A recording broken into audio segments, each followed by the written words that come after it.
चलिए ब्रेक के बाद एक बार फिर से आपका स्वागत। और इसी बीच बड़ी खबर, जापान के पूर्व प्रधानमंत्री शिंजो आबे को गोली मारकर घायल कर दिया गया है। शिंजो आबे को गोली मारी गई। जापान के नारा शहर में यह हमला शिंजो आबे पर किया गया, उस वक्त किया गया जब एक सभा को संबोधित कर रहे थे, भाषण दे रहे थे कार्यक्रम में, और इसी दौरान उन पर हमला हुआ। शिंजो आबे के गले में गोली लगने की जानकारी मिल रही है, जहां पर उन्हें अब अस्पताल में एडमिट किया गया। आबे को आरोपी ने पीछे से गोली मारी और सीधे आबे के गले में लगी। शिंजो आबे को अस्पताल में भर्ती करवाया गया है, जहां पर उनका इलाज शुरू किया गया है। इस हमले से जुड़ी कुछ तस्वीरें सामने आई हैं और ये दो अलग अलग तस्वीरों के जरिए पूरा घटनाक्रम समझिए कि किस तरीके से ये पूरा रोड, जहां पर पश्चिमी जापान का इलाका नारो शहर का, जहां पर शिंजो आबे पर हमला किया गया है। नारा में संबोधन दे रहे थे शिंजो आबे, इसी दौरान उन पर हमला किया गया और जो हमलावर है उसको सुरक्षा कर्मियों ने दबोच लिया। मौके पर उससे पूछताछ जारी है। बहरहाल वो तस्वीरें, हमले की तस्वीरें हम आपको दिखा रहे हैं।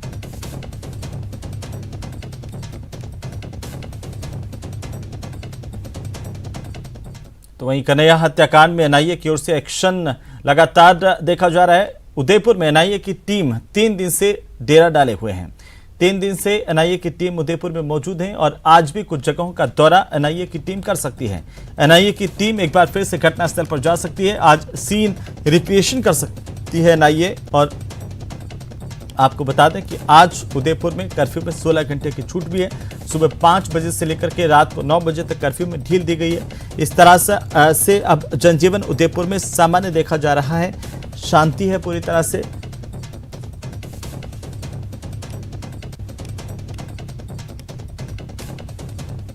और अब बात रीट लीक्स मामले की। इस पूरे मामले को लेकर के बर्खास्त किए गए आरबीएससी के पूर्व अध्यक्ष डीपी जारोली को एसओजी ने क्लीन चिट दे दी है।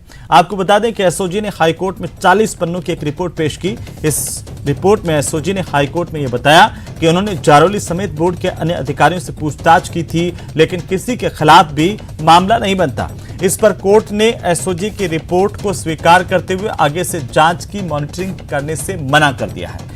एसओजी रीट मामले के 71 आरोपियों में से 65 आरोपियों के खिलाफ चालान पेश कर चुकी है कोर्ट में, और अब इस पूरे मामले में फाइनल सुनवाई 25 जुलाई को होगी।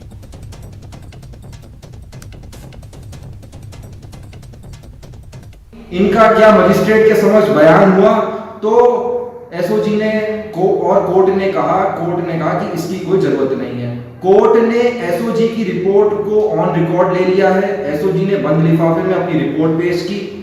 अभी तक 71 लोगों की गिरफ्तारी हुई है, उसमें से 65 लोगों के खिलाफ चार्जशीट हो चुका है। आज दिनांक 7 जुलाई के बाद कोर्ट जिस रीट प्रकरण की निगरानी कर रहा था, अब निगरानी नहीं करेगा।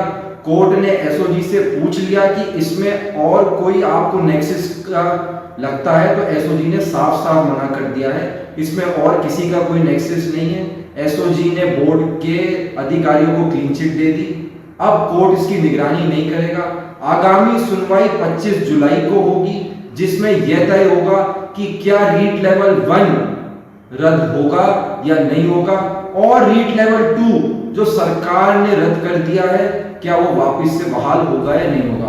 तो आगामी सुनवाई में हमें देखना होगा। और इसी मामले से जुड़ी इस वक्त की एक और बड़ी जानकारी मैं आपको बता दें। राज्यसभा सांसद डॉक्टर किरोड़ी लाल मीणा ने एसओजी के क्लीन चिट को लेकर के सवाल खड़े किए हैं। किरोड़ी लाल मीणा ने एसओजी की जांच पर गंभीर सवाल उठाए हैं और जारोली समेत कई आरोपियों को उन्होंने आरोप लगाए हैं कि इस पूरे मामले में बचाया गया। एसओजी पर दबाव में काम करने के भी आरोप डॉक्टर किरोड़ी लाल मीणा ने लगाए हैं। उन्होंने कहा है कि नए सिरे से साक्ष्य उपलब्ध करवाएंगे। इस पूरे घटनाक्रम को क्या लेकर के क्या कुछ कहा है वो आप सुनिए। हमारे साथ डॉक्टर किरोड़ीलाल मीणा हैं, जिन्होंने रीट मामले को लेकर लगातार संघर्ष किया और कई मामले एक्सपोज किए। डॉक्टर साहब, जो रिपोर्ट पेश की गई है, किस तरह के आप इस पर कहना चाहिए? देखो, आज एसओजी राजनीतिक दबाव में उनको क्लीन चिट दे रही है, तो मैं पूछना चाहता हूं सरकार से, मुख्यमंत्री जी से, कि आखिर में किस कारण उनको आनंद फानंद में बर्खास्त कर दिया गया। और आपको जानकारी है कि बर्खास्त करने के बाद डीपी जारोली जी ने ये कहा था कि इसमें बड़े राजनीतिक हाथ हैं। तो वो राजनीतिक हाथ कौन से हैं, ये एसओजी ने पूछताछ तो की होगी, और उसी कारण से उनको क्लीन चिट दे दी। और इसीलिए हमने सीबीआई की मांग की थी कि मछलियां तो पकड़ी गई लेकिन मगरमच्छ पकड़े नहीं गए, और इसी ढंग से एक मगरमच्छ सरकार की मेहरबानी से, एसओजी की कृपा से बच निकले, जो दुर्भाग्यपूर्ण है। जिस तरह के फैक्ट्स थे और पूरा एक प्रकरण उठा था, उसके बाद लगता था कि बहुत बड़ा इसमें नेक्सस शामिल है, और कौन कौन लोग इसमें बचने की कोशिश कर रहे हैं, या एसओजी के जो अधिकारी हैं क्या उनकी जांच सही है? देखो, पेपर जहां से निकला, चला, शिक्षा संकुल पहुंचा, उसमें डीपी जारौली का नाम था जो मैंने बताया था, वहीं से पेपर लीक हुआ था। वहां प्रदीप पारासर थे, वहां रामकृपाल मीणा थे। अब एसओजी ने प्रदीप पारासर, रामकृपाल मीणा को तो पकड़ लिया, जो दोनों राजीव गांधी स्टडी सर्किल से जुड़े हुए थे, और डीपो जारौली को छोड़ दिया। स्वाभाविक है कि इसमें भारी पक्षपात हुआ है, और डीपी जारौली को बचाया मैं। अपन 3 आदमी बैठ के एक कुकर्म करें या एक कोई अपराध करें, उसमें से 2 को तो आप गिरफ्तार कर लें, 1 को छोड़ दें, तो स्पष्ट दिख रहा है कि एसओजी ने डीपी जारौली को सरकार के दबाव में बचाया। आगे अपना क्या कदम रहेगा, चूंकि अब जिस तरीके की जांच हुई है इसको लेकर के आपने लगातार संघर्ष किया है, कई मामले जो एक्सपोज किए थे? मैं एक बार फिर नए सिरे से एसओजी के जो हेड है उनको नए प्रमाण इस रीट मामले में दूंगा, और उनको निवेदन करूंगा कि ऐसे जो बड़े अपराधी हैं, जिन्होंने राजस्थान के 26 लाख अभ्यर्थियों के भविष्य के साथ खिलवाड़ किए, उनको ऐसे नहीं छोड़े।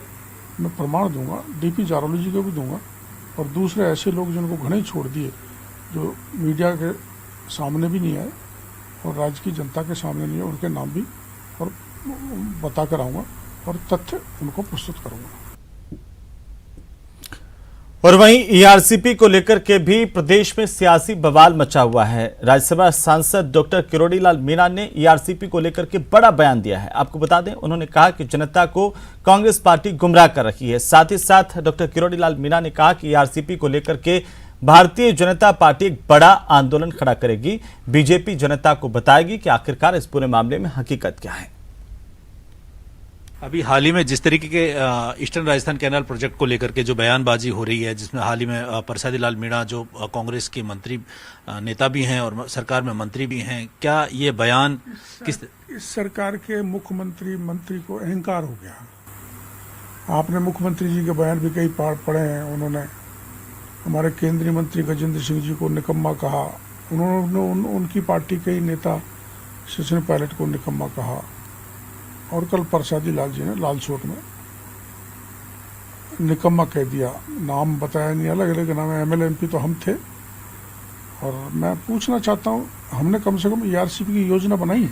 आपने तो 70 साल राज कर लिया, आपने तो सुध ही नहीं ली। चंबल का पानी बहकर बेकार जा रहा है, इसको हमारे क्षेत्र में लाया जाए। और इस ढंग के अनर्गल बयान, अमर्यादित भाषा किसी को भी नहीं बोलनी चाहिए। मर्यादित भाषा में बात करने में कोई दिक्कत नहीं है, और महज इस पर कांग्रेस पूरी तरह से राजनीति कर रही है, इसको मैं बड़े विश्वास के साथ कह सकता हूँ।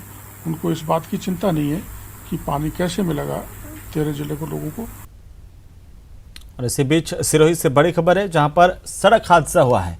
एक बेकाबू ट्रेलर चट्टान से टकराया है। बड़ी जानकारी सिरोही से, ट्रेलर के कैबिन में ड्राइवर के फंसने की जानकारी सामने आ रही है। ड्राइवर को कड़ी मशक्कत के बाद इस कैबिन से बाहर निकाला गया। रॉन्ग साइड के चलते दरअसल ये हादसा हुआ। बाहरी घाटे के आगे सड़क हादसा होने की बड़ी जानकारी सामने आ रही है। बड़ी खबर इस वक्त की, सिरोही में एक बेकाबू ट्रेलर चट्टान से टकरा करके हादसे का शिकार हुआ है। इस दौरान खबर यह भी है कि इस ट्रेलर के आगे का हिस्सा पूरी तरह से क्षतिग्रस्त हो गया, जिसके कैबिन में ड्राइवर फंस गया था। बहरहाल इस ड्राइवर को बाहर निकाला गया है। और इसी के साथ ही बुलेटिन फिलहाल इतना ही। नमस्कार।